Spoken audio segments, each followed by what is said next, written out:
Olá pessoal, tudo bem? Vamos falar sobre fatoração de polinômios. Fatorar um polinômio é expressá-lo por meio de uma multiplicação de dois ou mais polinômios.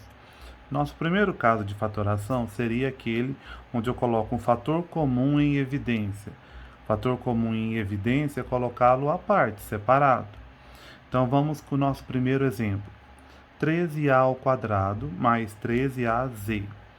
Então, para eu resolver, eu tenho que decompor. Então, eu pego o A e decomponho ele. É A vezes A. Então, fica 13 vezes A vezes A. Mais 13 vezes A vezes zero. Aí, eu pego o que tem de igual nos dois, ou seja, o fator comum. Então, o fator comum que eu tenho aqui é o 13 e o A. Tá vendo? Nos dois é o 13 e o A. Então, eu pego este fator e coloco em evidência aqui, separado. E multiplico pelos que não são comuns, ou seja, pelos que sobraram. De cá sobrou o A e de cá sobrou o C. Então, essa é a primeira decomposição. Nosso segundo exemplo seria 14AB mais 6AZ. Então, eu tenho que decompor os elementos para eu encontrar o que tem de igual.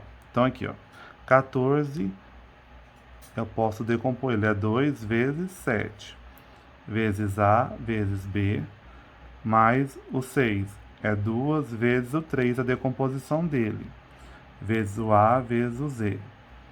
Então, eu tenho o que aqui? O que de comum entre os dois? Eu tenho o número 2, que eu tenho nos dois elementos, e o A. Então, eu pego esse fator comum e coloco em evidência, ou seja, eu coloco ele do lado e multiplico pelos que não são comuns, ou seja, pelos que sobraram. Então, sobrou aqui o 7 e o B, e do outro membro sobrou o 3 e o Z. Então, essa é a decomposição em fator comum em evidência. Espero ter ajudado vocês.